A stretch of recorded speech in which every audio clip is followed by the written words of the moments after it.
To Yo Yo pharmacy, यानी कि आपका अपना फार्मेसी। मेरा नाम जितेंद्र सहानी है। आज मैं आपको बताने जा रहा हूँ कि जो माइक्रोबायोलॉजी सब्जेक्ट्स होता है उसमें आप क्या चीज़ें पढ़ते हैं, और ये बात हिंदी में बताना बहुत ज़रूरी है क्योंकि कई बार ऐसे स्टूडेंट्स होते हैं जिनको की प्रॉब्लम होती है लैंग्वेज को समझने में, या फिर हम डायरेक्टली उनको बड़ी कॉम्प्लिकेटेड बातें बता देते हैं तो वो स्टूडेंट्स नहीं समझ पाते हैं। हर स्टूडेंट का लेवल एक जैसा नहीं होता है। कुछ स्टूडेंट उस बात को धीमे धीमे समझते हैं और कुछ स्टूडेंट्स बहुत फास्ट समझ जाते हैं। तो किसी के घर में लोग होते हैं जो उन्हें हेल्प कर देते हैं, किसी के घर में कोई हेल्प करने वाला नहीं होता है।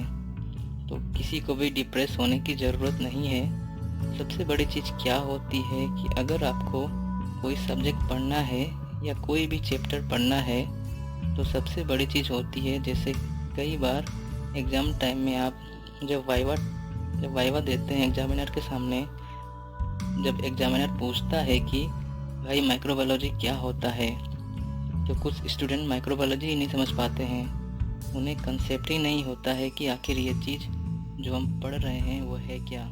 मगर क्योंकि ये इतने छोटे होते हैं, इनका साइज़ जो होता है वो अगर आप इसे देखेंगे ये माइक्रोमीटर में होते हैं। माइक्रोमीटर को हम कहते हैं 10⁻⁻⁶ ऑफ द मीटर। इसका अगर मैं आपको सीधा सीधा मतलब बताऊं तो जो स्केल होता है, जो स्केल अगर आप देखेंगे तो स्केल का एक छोटा वाला जो पोर्शन होता है that is equal to 1 millimetre.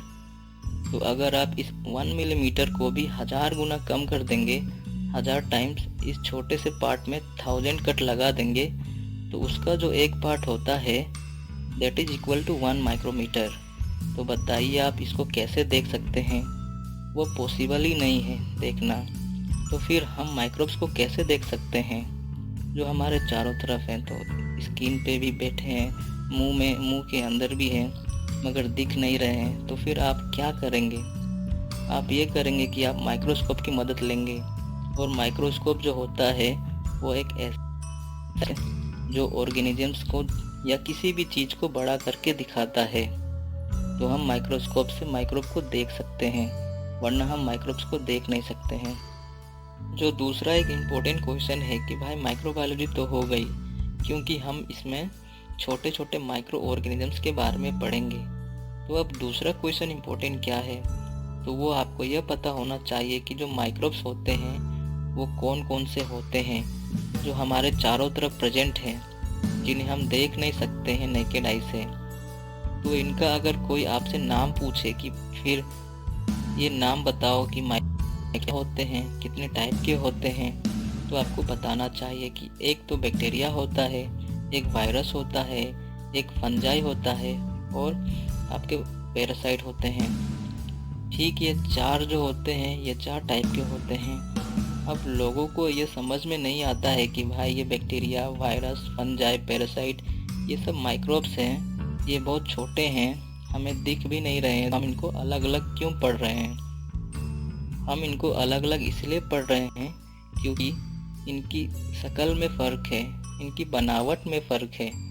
तो बनावट अगर अलग अलग होती है तो हम क्या करते हैं, इनको अलग अलग तरीके से देते हैं और फिर इस ग्रुप को कोई नाम देना पड़ता है। जैसे कि अगर कुछ फ़र्क है, लड़के की बनावट में फ़र्क है तो इसको हम बॉय बोल देते हैं, अगर कोई लड़की है तो उसको हम गर्ल बोल देते हैं। फिर आगे भी हम इस ग्रुप में इन लोगों को नाम देते हैं और उस नाम से हम क्या करते हैं कि ये श्यामा है, ये रामा है। अगर फॉर एग्जांपल अगर ये सब है लड़कियां तो यह एक ग्रुप है जो इनसे सेपरेट है, क्योंकि भाई इनके मूछें आएगी, इनकी मूछें नहीं होगी, इनके बाल छोटे होंगे, इसके बाल लंबे होंगे, तो ये तो बॉयज़ कहलाएंगे और ये गर्ल्स कहलाएंगी। अब इसमें भी फर्दर क्या होगा कि फर्दर जिनमें ये सारी कैरेक्टरिस्टिक्स होंगी गर्ल्स वाली, उनको भी कर देंगे। मगर अब ये तो बहुत सारी, किसी की नाक मोटी है, किसी की नाक लंबी है, किसी की कुछ है, किसी की कुछ है। तो जो क्योंकि यह सारी एक सी नहीं है, हम फर्दर इनको डिवाइड कर देते हैं और इनको एक नाम देते हैं। भाई क्यों ये किया हमने क्योंकि हम इनको आइडेंटिफाई करना चाहते हैं। तो आप क्योंकि इनको पहचानना चाहते हैं, इसलिए आप इनको डिवाइड कर देते हैं वेरियस ग्रुप्स में। तो जो बैक्टीरिया होते हैं उनके सबके एक सी शक्ल या स्ट्रक्चर होती है। वायरस जो हैं वो इससे नहीं मिलता। तो जो ऐसे छोटे छोटे ऑर्गेनिज्म जो बैक्टीरिया जैसे नहीं हैं उनको अलग कर दिया। जो इन दोनों से भी नहीं मिलते उन्हें फंजाई बना दिया। अब उनसे भी नहीं मिलते तो उन्हें पैरासाइट बना दिया। तो कोई बात नहीं, यह सारे छोटे छोटे ऑर्गेनिजम्स हैं, ये माइक्रोब्स की वैरायटी है। मगर अगर कोई आपसे पूछता है तो आपको पता होना चाहिए कि बैक्टीरिया को वायरस से क्यों अलग किया गया है, वायरस को फंजाई से क्यों अलग किया गया है और फंजाई को पैरासाइट से क्यों अलग किया गया है।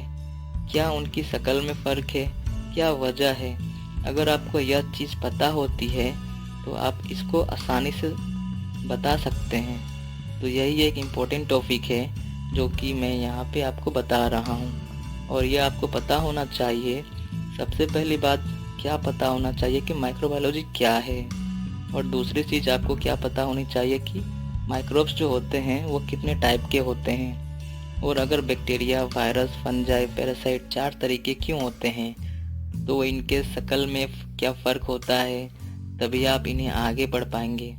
तो इस वीडियो में यही सब था। आई होप कि आपको मेरी यह वीडियो पसंद आई है। Thank you for watching.